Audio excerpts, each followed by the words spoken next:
Hi, Will. Thanks for joining us. The topic I wanted to talk about, and we'll just dive right in, is really the path of the senior engineer. And that could mean, different things at different companies.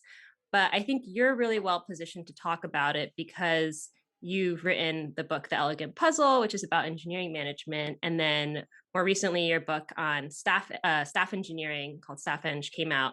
And so one thing I noticed you wrote about was like, senior eng is at a lot of companies the sort of like the place you can just hang out. Like you don't necessarily need to progress or get it promoted in that role. So I'm just curious, like, what is your own experience when you were in that place? So it's interesting. My personal experience as an engineer is pretty unusual in the sense that I went into engineering management like pretty early. But basically, I was teaching English in Japan, and I was writing a ton on my blog. I somehow got hired at Yahoo to start kind of the next year, and I went in as just like literally knew nothing, and like to the extent of how little I knew about like being a software engineer, I got an offer from them. It was like my first salary offer. They were like $90,000 a year entry level.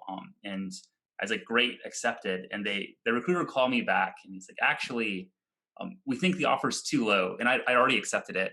Like, we're actually going to bring it up to 100,000 because we This think you'll just exact leave. thing happened to me at Google too. When I joined, it was 70 and then it got bumped to 80 after I signed the offer letter. This, It, I guess, is the common thing. how did you feel after that happened?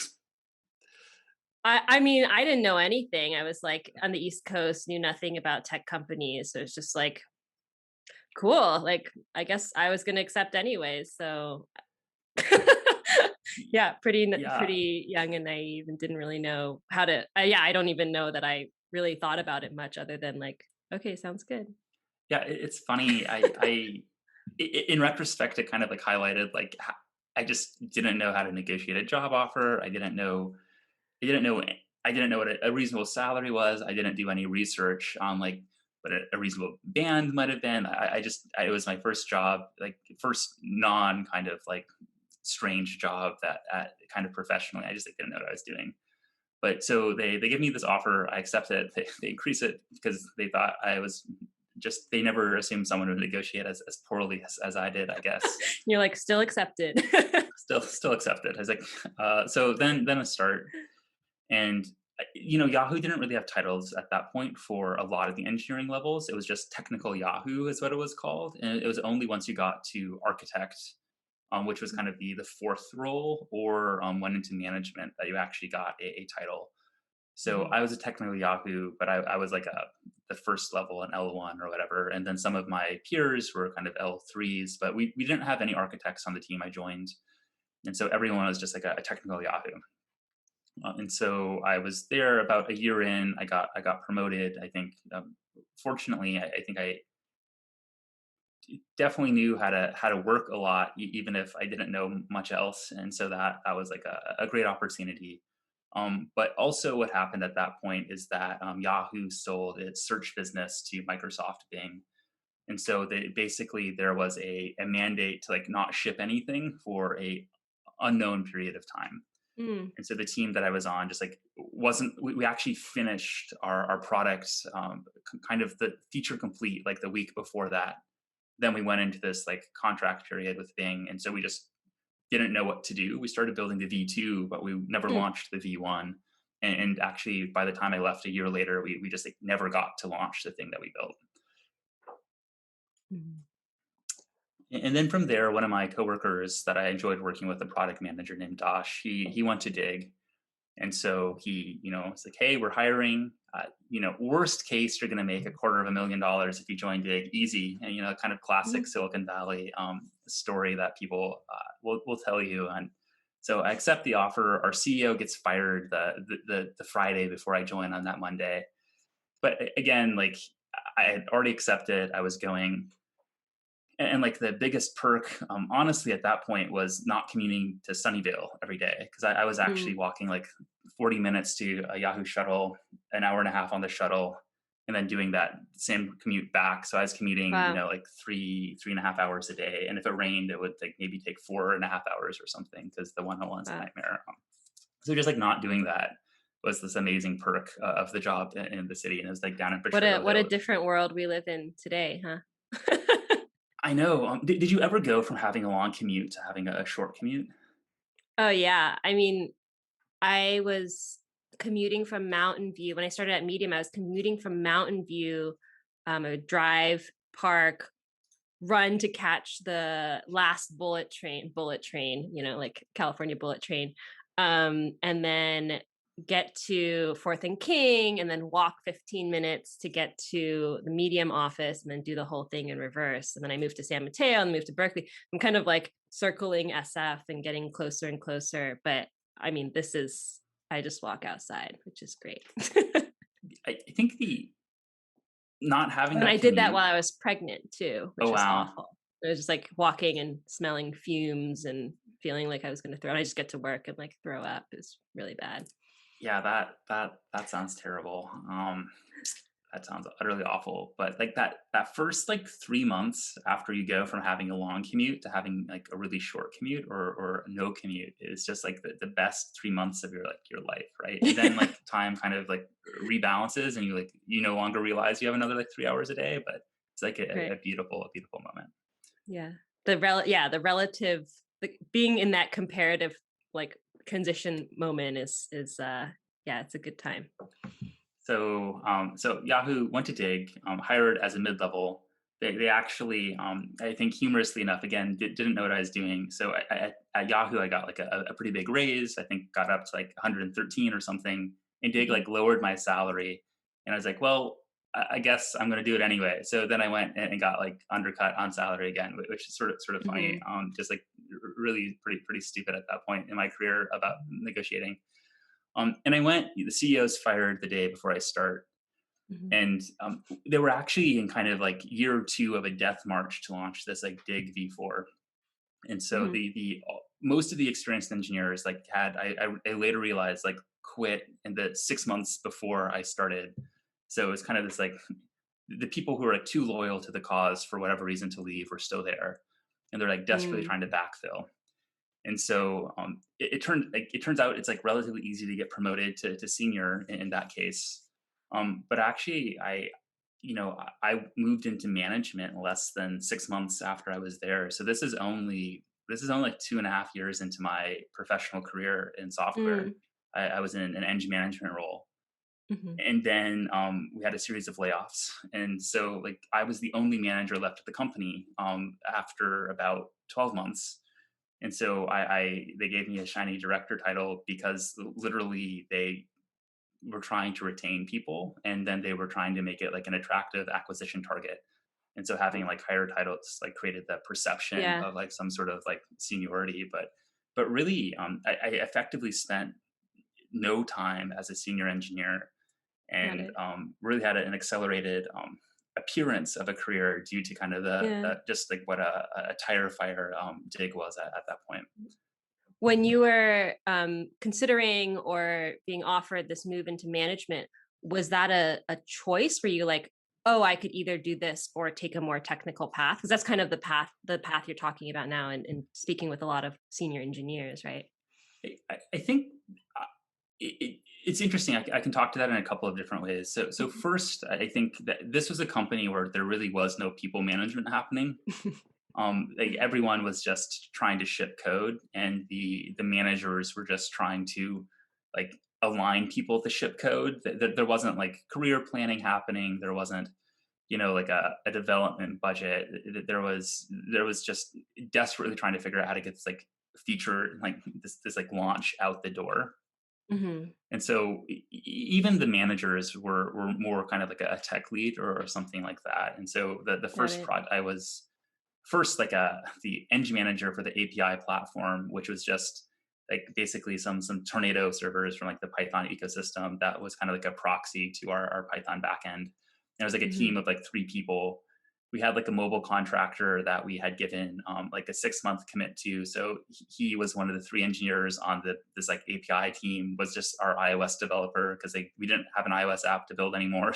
he joined Mhm. the API team, and then like two other folks, both of whom like left fairly shortly after that. So that was kind of my first exposure, more of a tech lead role, and Mhm.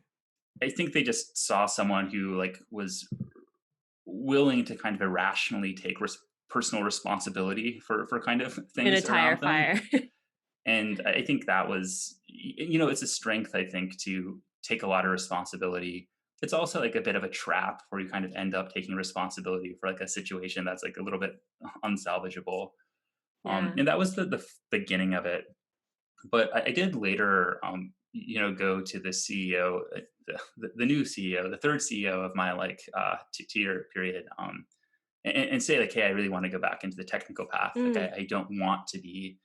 I'm not a manager. I don't know anything about management. yeah. There's no Especially role it's only models here. 2 years into your professional career that feels like you don't wanna get siloed and never really develop that technical depth, right? Absolutely. And so, and basically, they just didn't have anyone else to do the Mm. people manage. Well, and again, the amount of people management I was doing is sort of like comically low. Like I think if I now look at what I was doing, I really was doing like some sprint planning and then trying to like write code or something like that. It Mhm. really didn't know what I was doing.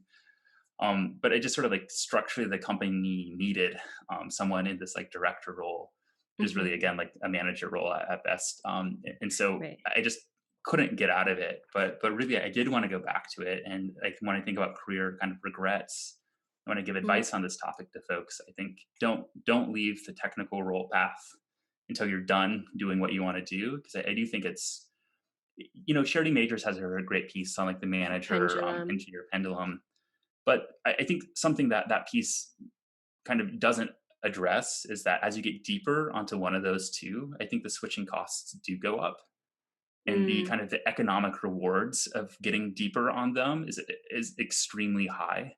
And so I Yeah. think it's like the opportunity cost of switching, I think, is actually a lot higher as you get further in your career than it might appear early on. Mhm. Yeah, that's something I learned. I had gotten that advice from a coach too, like, while I'm not too senior, like kind of learn as much as I can because that's when people kind of like accept or tolerate this sort of like more junior mindset in a bunch of different areas. But once you're more senior, then it's kind of like, well, that's what you're working on. And of course, it depends on the company, depends on your manager. But overall, there is that increased cost to switching and swinging back and forth. Yeah, absolutely. And so I really that's like the biggest thing I tell people is just like make sure you're done Mm, before you try to switch. I think when you're an entry level manager or when you're like a staff engineer, you can still switch back and forth a bit. The roles are quite similar. But if you look hmm. at what a director does, or what a VP of engineering does versus what like a principal engineer does, they're like quite different, and Yeah. the skills are less transferable than I think folks sometimes think they are. What piece of advice would you have for someone who's in this sort of senior engineer role and is contemplating or looking down these two paths of, more management track and more kind of headed towards staff engineer? Like, how do you help them decide which path is what they want? I think there's definitely a lot of different ideas I have on this one. Mhm. I think maybe I can give some advice about where I see folks who are trying to go into the staff role where they stumble in particular. I think Mhm. that's helpful for folks to think about. I think there's the perception that like management is like, soft skills. It's like, dealing Mhm. with ambiguity. It's, never know what you'll do on a given day as a manager kind of waking up. Mhm. Whereas like if you stay on this technical track, there'll be like more predictability, more consistency of the work. You have like clear direction. But Mm. actually like my lived experience is like the complete opposite of that. Where I Mm. think for managers, there's a ton of resources. At your Yeah. company, you'll have like a peer group, almost certainly you'll have a peer group of like probably a dozen, or at a larger company like a Medium or a Mhm. Stripe or something, you'll have like probably like 50 other managers who you can go to Right. and be like, hey, like I have this problem, or how did you deal with this?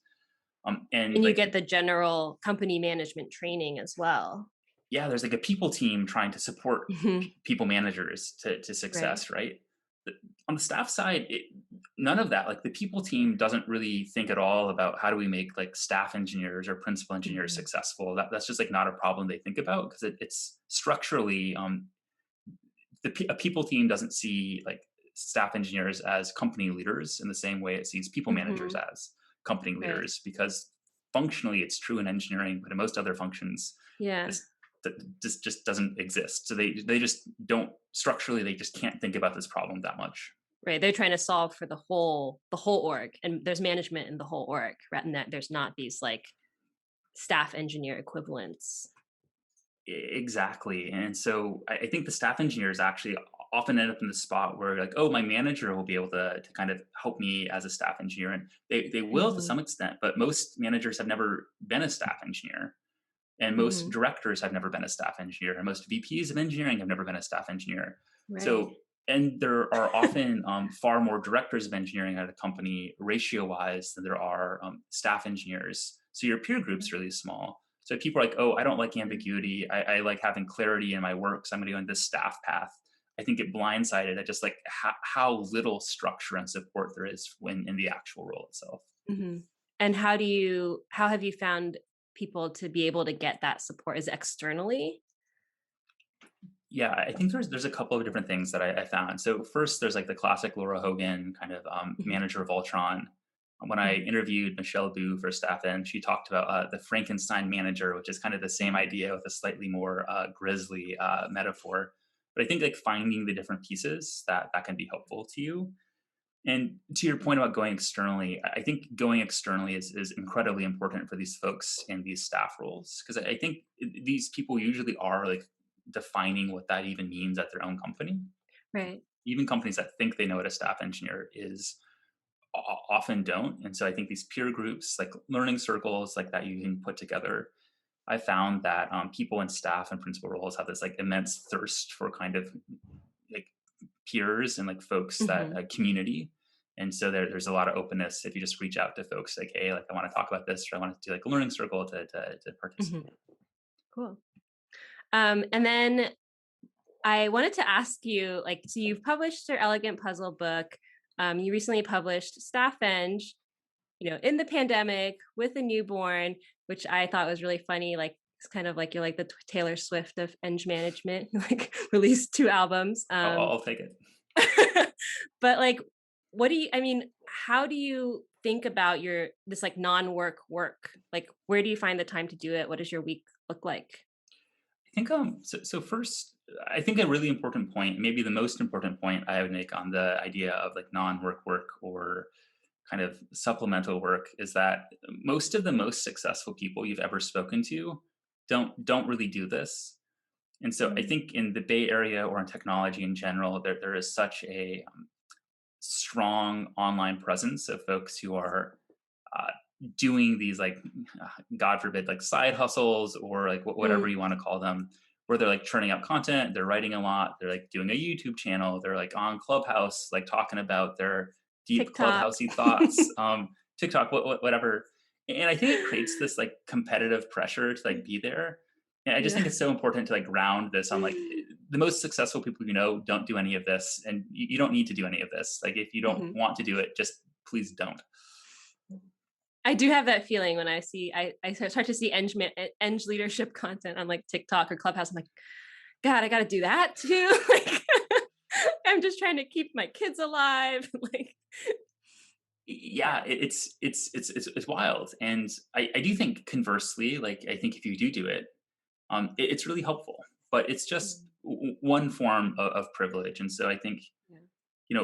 privilege is this like universal lubricant that like helps Mhm. make everything easier in your life. And so like if you went to Stanford and you have the Stanford degree, people will like just think you're smarter no matter what else you do. Even if you like try to prove them wrong, they will see that Mhm. degree and they're like really smart person. If you have an MBA, at some company or some business schools, people will think highly of you, and some people hate MBAs. So like, not every piece of privilege is like universally applicable, but really, like if you go work at Google, people are like, oh, super smart, works at Google, or and so you just have to Mhm. figure out like what are these different ways you can like build privilege. And so I went to a really small liberal arts school in Kentucky, there were I think 6 people in my computer science class that went that the year that I graduated, and I think that was like one of the larger classes, and no one's ever heard of this. And so Mhm. when I was teaching English abroad, I was trying to think about how do I actually like build some sort of like privilege so that it's like easier to find these jobs when no one knows what I've done, no one like respects Mhm. my program. Like, kind of get the right signaling and credibility. Yeah, exactly. Like it's a shame on some hand that like Mhm. signaling, that's a great word, is so important to these processes. But I think we also have to just like recognize like the reality of it, that the signaling is incredibly important, Yeah.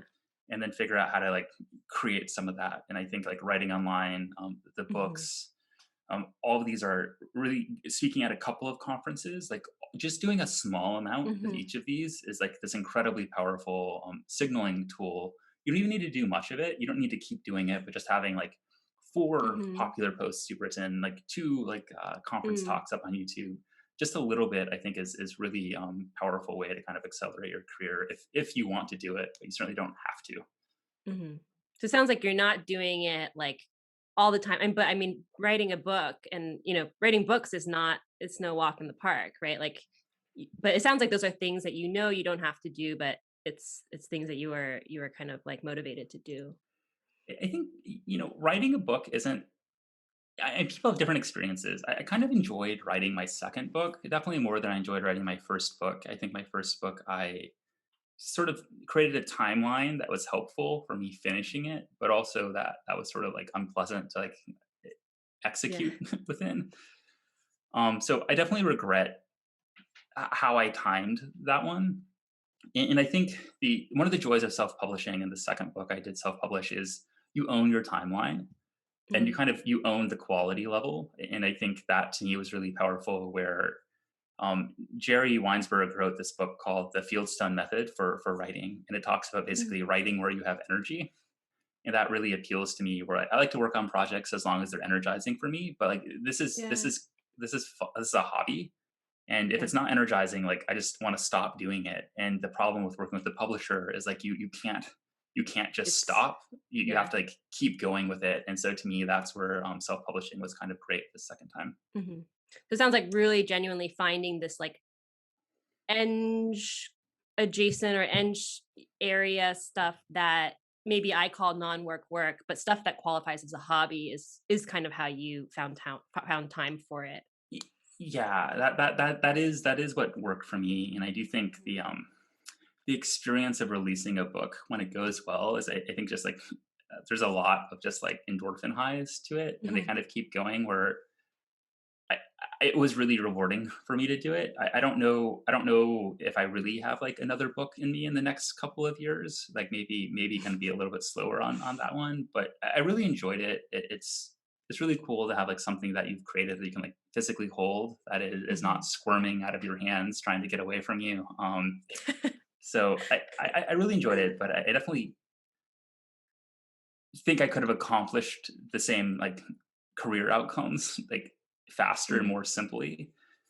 Then and even I really think to me starting with a hobby and then like reasoning forward from that, and not it has been Yeah, important for just the sustainability for it. I've been writing for yeah. like over a decade, and if I was doing it because I had like a clear business goal or something, I would have like absolutely given up like probably like 9 years ago. Yeah. Cool. Well, I have your staff eng book. I think it's being delivered as we speak, so I'm really looking forward to reading it and seeing how I can better support people on my team who are in that senior and staff level. Cool. Well, thank you Well, so thank you. much. Thank you so much for joining me today. Have a good rest of your day. Awesome. Thank you. It was a pleasure.